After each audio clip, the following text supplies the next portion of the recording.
8:16 approaching 8:17 here on this Tuesday morning. It is Tuesday, the 28th of April. So I'll give it over to our moderator. Well, appreciate your help this morning. Oh, anytime and every time. You are so good helping us through this, the production of this radio show. We are really appreciative of your talent and your professional skills, Derek. How are you doing? How are you doing? I'm doing good. It's beautiful. I mean, we always talk about the weather. We do. That. So I'll give you credit for this weather this morning. I tried today. I knew it was a bigger day, so I tried. All right. Well, thank you very much for this. You're welcome. Yeah, it seems like spring.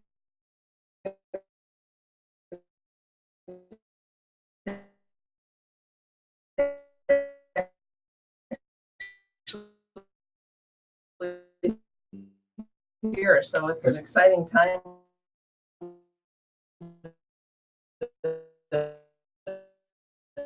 Full of chamber with our Elgin Development Group. We celebrated not only National Volunteer Week a couple of weeks ago, Derek, but we of course do it differently. We make it month long and say thanks to our volunteers. About 130 people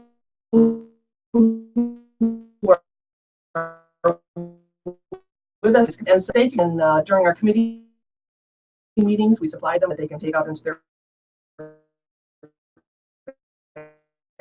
backyard. That was from Flower Wagon.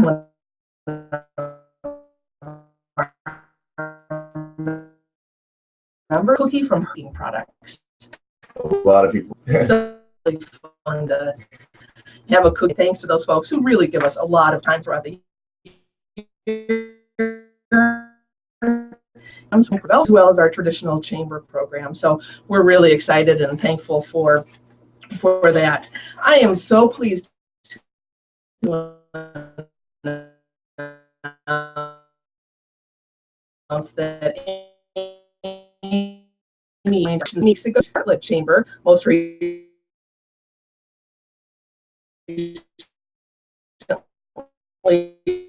where she served as sales area of member development and member relations. She'll be growing our member base, increasing the level of involvement of the business community. So a great addition to our team, and we're very, very excited to have Amy on board. So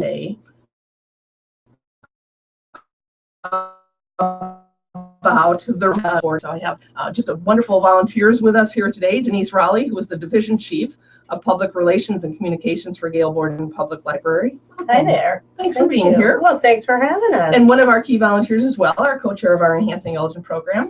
We're really excited about you wearing that hat, co-chairing it with the City of Elgin with, yes, City of Elgin Communications. Oh, Christine Rogowski. Yes, thank you. Just lost that one for. Yeah. Christine's relatively new to the city, just a couple of months as the communications director with the city, and you're co-chairing our Enhancing Elgin committee. Thank you very much for volunteering and for this production today, because we're doing something brand new, aren't we?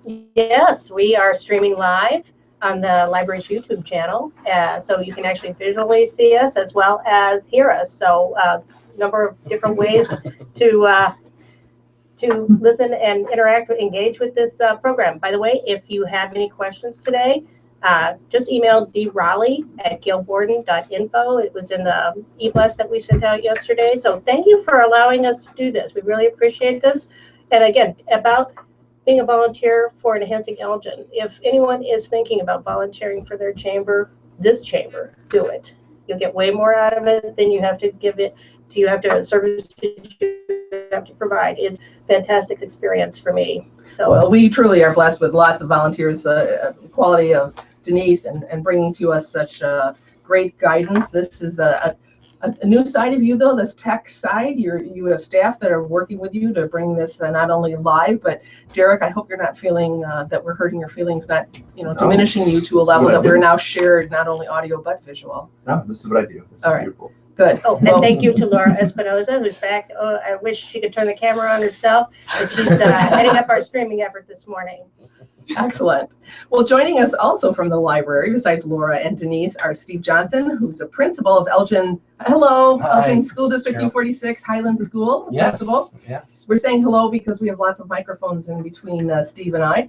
Anna Devine with the Library on the Go manager at the library. Yes. And Jennifer Bouchy with the director of the Kids Space area of Gale Borden Public Library. Thank you for having us. Well, we're so glad everyone could be here. So before we get into the program, let's just talk a little bit about yourself. Steve, tell us about your life as a principal of Highland, besides working extraordinary long days and weeks and weekends. And They are long days, but when you love it, it doesn't seem that long. It goes by. This is year 10 for me. I'm finishing up at Highland Gosh. Elementary School.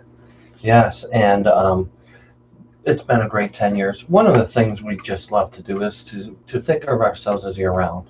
And when you have a partnership with the library, like the Gale Borden Library, you can come in and meet your families in the summer and encourage summer reading.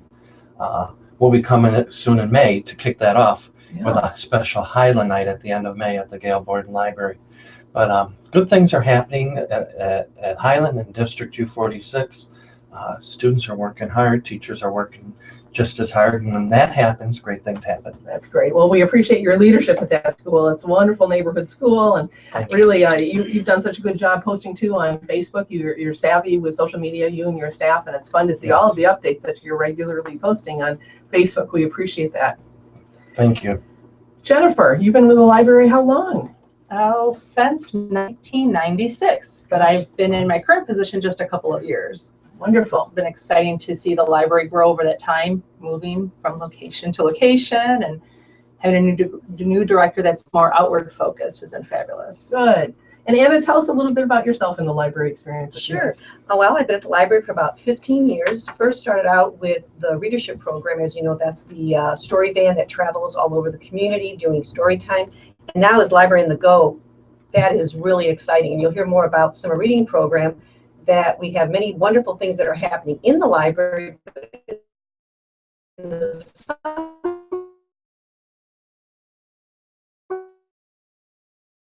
summertime, I'll say, help us get the word out about summer reading. Well, it really is fun. We had a kickoff last week of the program, so let's talk all about the summer reading program. You have been doing this for a number of years, right? Over 50 years. Gosh, amazing. So the theme of this year is what? It is reading to the rhythm.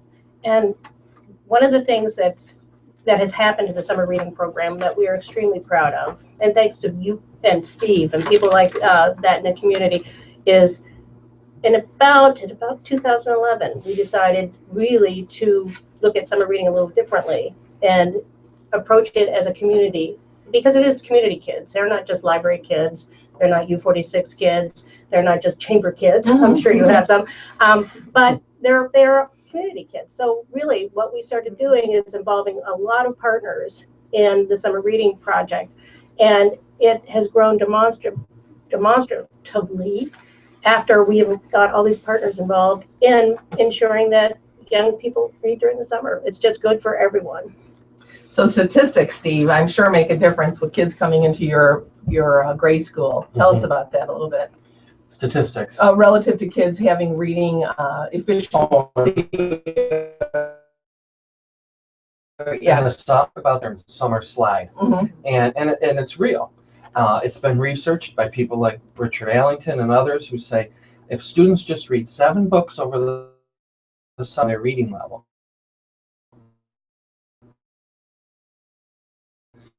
through 6 a year of school that so we're going to step up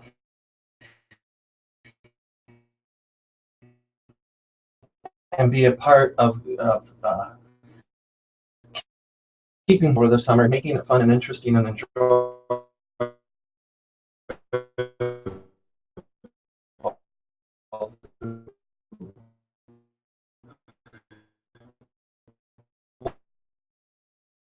Wonderful, the big difference in the research.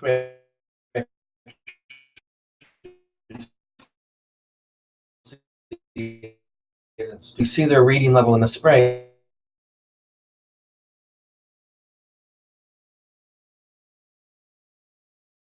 This program involves not only students, though, parents involved in the program as Oh well? yeah, they love it. They love it. We have we for the last I think 4 years now. We've had Highland Thursdays from 4 to 5:30 on Thursdays. The library shares their reading story room with us, and we have a half hour in Spanish and a half hour in English.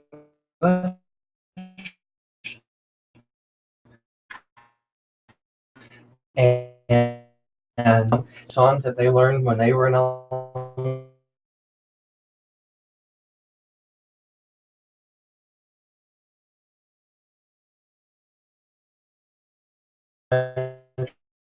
school.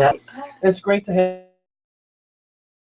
have the children's space. Are great helps with the teachers together. We find kids great books to read during the week.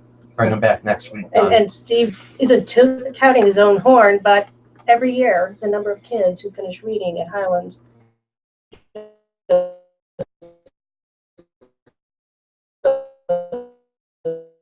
up and up. And it's remarkable that he puts in his parents, his family,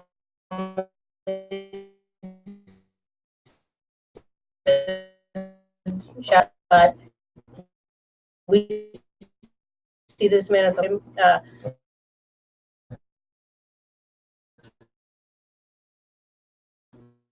he really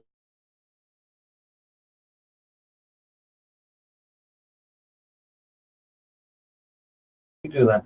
So we hopefully will see increases all over the community. yeah. We also were asked to speak at a principals conference. Yes. Doing this very same program, and it was fantastic. And hopefully we can spread the word. And the success that we're having here, it's a model that can be emulated everywhere. Yes. And if any other U46 principals want to emulate Steve and come to Gail Borden, please call us. We can set up a time so we can make sure we have the room available, and we don't want to have overlapping groups. So. Great partners to work with, though. That's terrific. You know, I was going to say that there are kids all over the community in the summertime that they're not enrolled in school, obviously, but they're enrolled in park districts. Mm-hmm. They're at Boys and Girls Club. They're at daycare centers. And we want to get those kids reading too.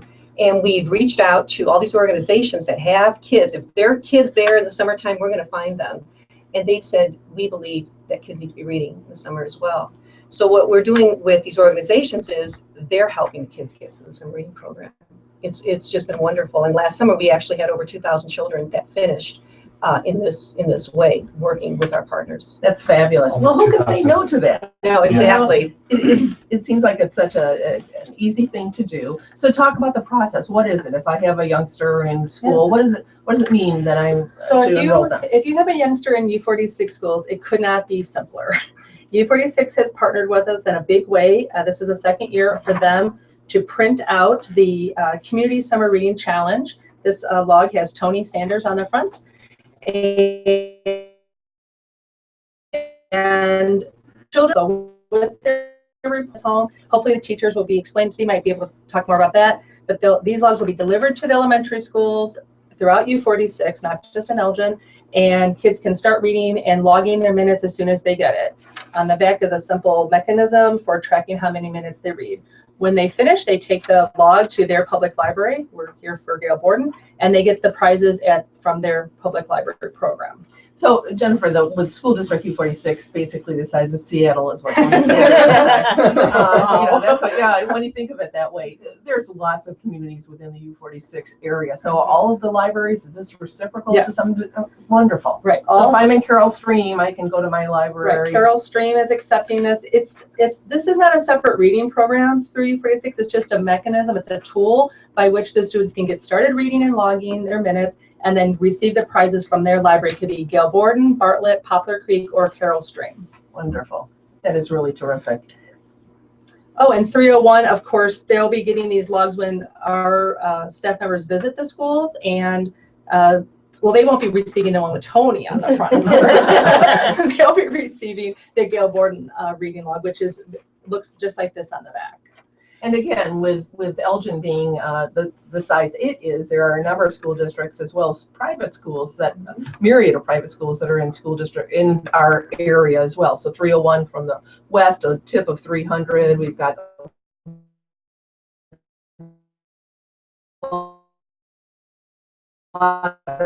private schools here. Infants, preschoolers, private school students, maybe they're even homeschooled, can pick up the log at Gail Borden or print one out from our website. And we have programs for babies, which is the Reading Together. And those programs really focus on the Give Me 5 initiative practices. That's from U46, the Give Me 5 program. And those are playing, reading, talking, writing, and singing. So those elements are incorporated into the program because we know those practices are so important for pre-literacy skills. Then we have the Reading Challenge for kids who are readers, so first grade through about 5th grade. And then our middle school program runs from 6th grade through 8th grade. Their own separate reading log goals. High school has their own program, and this year they receive extra credit on their reading log if they make things in the digital reading program, of course, is one of our staples, but this year there's a new twist to it. The library has partnered with the Gail Borden Public Library Foundation, and for every adult who finishes the reading program, the foundation will donate money to the Literacy Connection. So you read a book, help someone to learn to read. It's a really fabulous. cool partnership. Another nice partnership that you've put together. Congratulations on that.